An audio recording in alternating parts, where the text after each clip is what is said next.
What's up, guys? Eric Prey, Focus Fishing Guide Service, Table Rock Fishing Intel. Got another video fishing report for you for Table Rock. It is Tuesday, November the 22nd, I think. Happy Thanksgiving in a couple of days.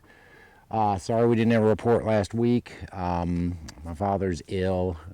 He's probably going to pass here in the next few weeks, so I had to make an emergency trip down to Florida to see him, and I'll probably be going back down here in a couple of weeks, unfortunately. But sorry we didn't get a report last week. Been on the water. I got back Thursday, I guess, of last week. Kind of stayed off the water while it was cold. Been out on the water Sunday, yesterday, today, and the bite has definitely changed and definitely improved. Everything that we've been waiting for as far as a deep bite has finally happened.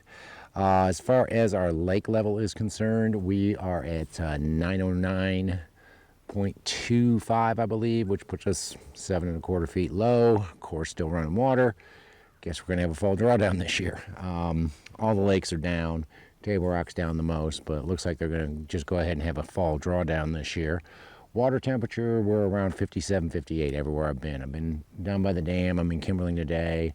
Haven't been way up any of the rivers. I know the rivers are probably quite a bit colder, but as far as most of the lake, we're 57 to 58. Seems to be the normal temperature. Bite's good. Bite's getting better. Catching a lot of fish, doing a lot of different things.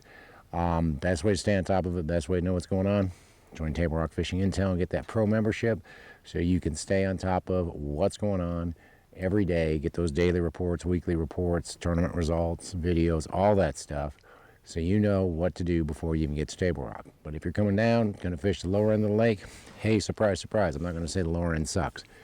Fished down there on Sunday and had a really good day.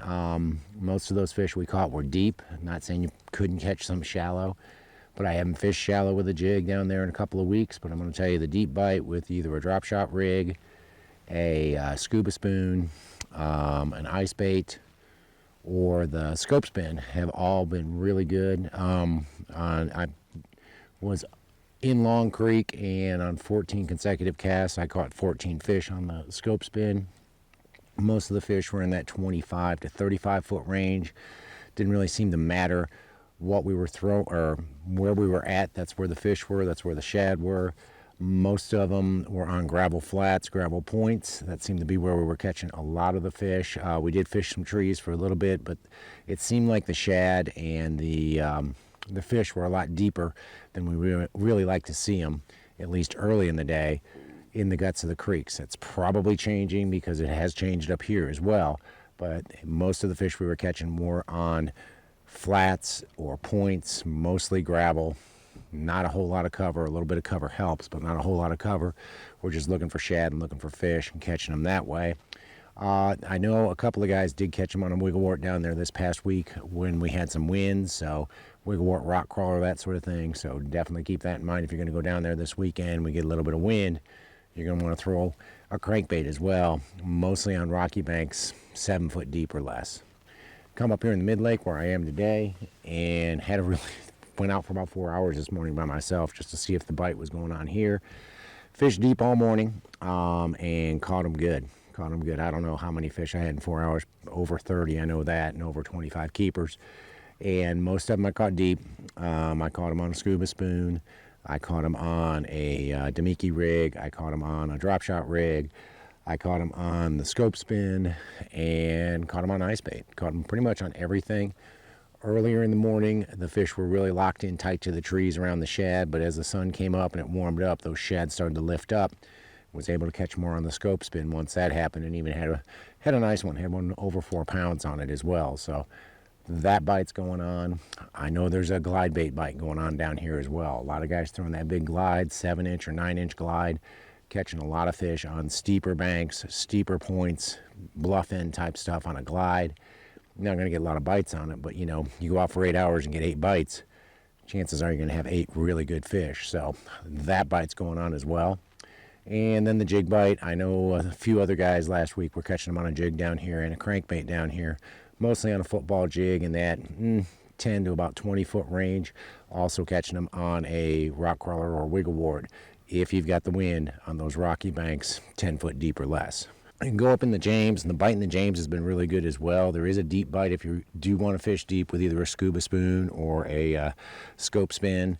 Probably catch them on an ice bait and a Damiki rig if you wanted to, more towards the lower end, but there is a deep bite. Again, just like everywhere else, these fish are 25 to 35 foot deep. Even the ones in the guts of the creeks really aren't that much deeper. Some of them about 40, but they're not real deep right now. Crankbait bite has been strong up there, though. If you especially get a windy day or a cloudy day, get up on the bank and throw a rock crawler or wiggle wart on those rocky banks, rocky points, less than 10 foot deep. And then the jig bite continues to be strong up there. A lot of guys catching them on a peewee football jig or a heavy cover football jig, basically out on gravel points. Probably the same fish we're targeting with the scope spin, but they're catching them on a football jig and a peewee football jig, anywhere from about 18 to about 25 foot deep seems to be the magic depth on that. You can go up in the White River. White River's been fun. White River will continue to be fun. You can catch them a lot of ways in the White River.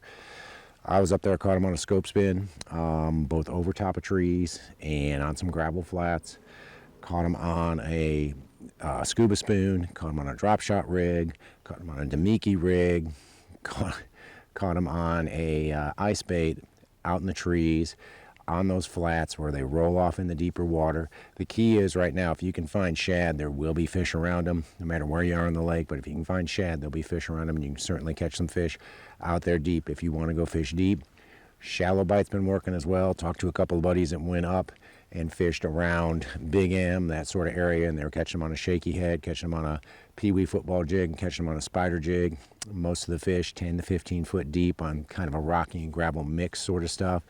So that bite's going on, and then if it's windy, crankbait bite's going on as well. You can catch them on a rock crawler or a wiggle wart, less than 10 feet deep on those rocky and rock and gravel mix banks, both in the White and in the Kings. I know Sean Nicodemus, one of our guides, had a really good couple of hours up there. I think he had 20 fish in 2 hours just throwing a stone cold rock crawler, basically targeting those channel swing points and throwing that rock crawler in less than 10 foot of water. So there's definitely some good bites going on right now. Guys, it is almost Thanksgiving. The water's finally starting to cool off. We're finally starting to see this deep bite materialize. We're starting to see the fish move, starting to see the shad move. So as this progresses, this bite will continue to get better, probably for at least another month. But the best way to know, best way to stay on top of that, join Table Rock Fishing Intel. I'm going to be out here a lot. Our guides are going to be out here a lot. Whether we've got trips or not, we're going to be out here finding fish, writing reports, and giving you guys a heads up on what to do before you even come to the lake. Got a few derbies coming up, so definitely want to know before you go if you're going to fish any of these derbies we got coming up. But if you're coming down, you want to hire a guide, you want to learn how to throw the scope spin, you want to learn how to fish deep, now's the time to do it. Give me a call. It's Focus Fishing Guide Service. You can reach me at 417-860-4743 or hit my website, focusfishing.com. Either shoot me an email or book online. Either way, I get back to you as soon as I can. Thanks for watching the videos, guys. Again, take a minute, check out Table Rock Fishing Intel if you haven't done so. But thanks for watching. Can't wait to hear from you. We'll see you on the water.